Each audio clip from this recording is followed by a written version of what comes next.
बिस्मिल्लाहिर्रहमानिर्रहीम। स्टूडेंट्स, आज हम structure of C program discuss करेंगे।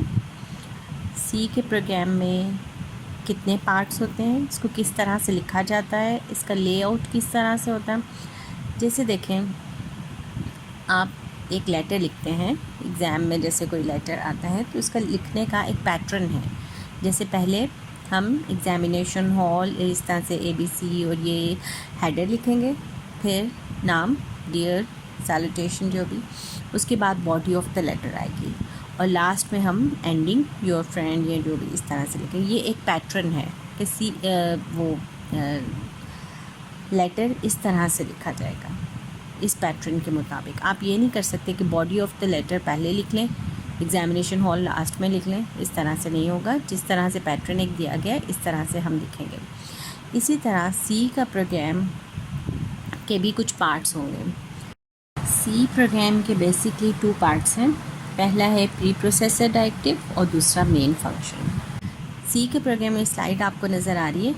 इसके अंदर आप देखें कि सी का प्रोग्राम हम इस तरह से लिखेंगे। सबसे पहले ऊपर इंक्लूड stdio.h, इंक्लूड conio.h, इसको हम कहते हैं प्री प्रोसेसर डायरेक्टिव्स। ये हम पहले लिखेंगे।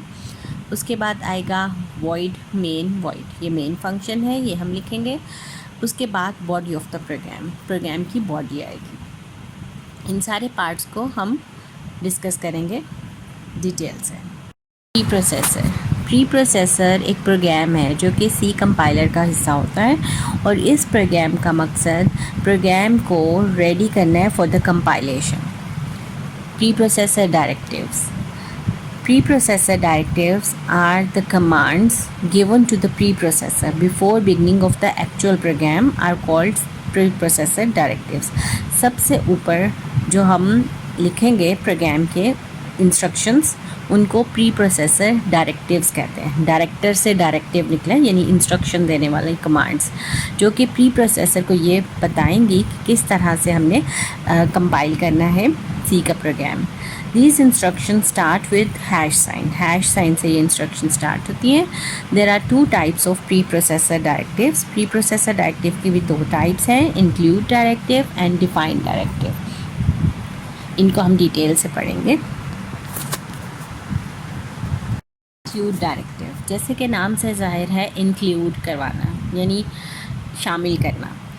तो इंक्लूड डायरेक्टिव किसी फ़ाइल को अपने प्रोग्राम के अंदर, किसी लाइब्रेरी फ़ाइल को, किसी हेडर फाइल को अपने प्रोग्राम के अंदर इंक्लूड करवाने के लिए, शामिल कराने के लिए यूज़ किया जाता है। It is use to include header file in the current program. It gives the program access to the library file. और ये इंक्लूड डायरेक्टिव क्या कहता है, आपके प्रोग्राम को लाइब्रेरी फ़ाइल के साथ लिंक कर देता है या आपके प्रोग्राम को एक्सेस दे देता है कि वो लाइब्रेरी फ़ाइल तक पहुँच सके। इसका सिंटैक्स क्या है, लिखने का तरीका क्या है, हैश साइन, फिर इंक्लूड, उसके बाद एंगल ब्रैकेट्स के अंदर हम हेडर फाइल का नाम लिखेंगे। जैसे कि एग्जांपल है इसकी, include stdio.h।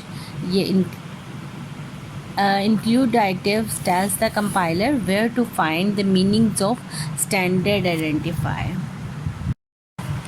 Define directive is used to define a constant macro। Constant macro is the name that is replaced by some constant value before the program is sent to the compiler।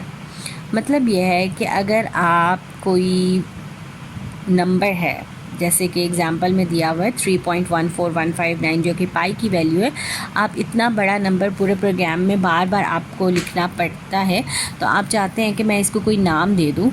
नाम हम define कर दें, जैसे नीचे example में देखें, hash sign define PI 3.14159।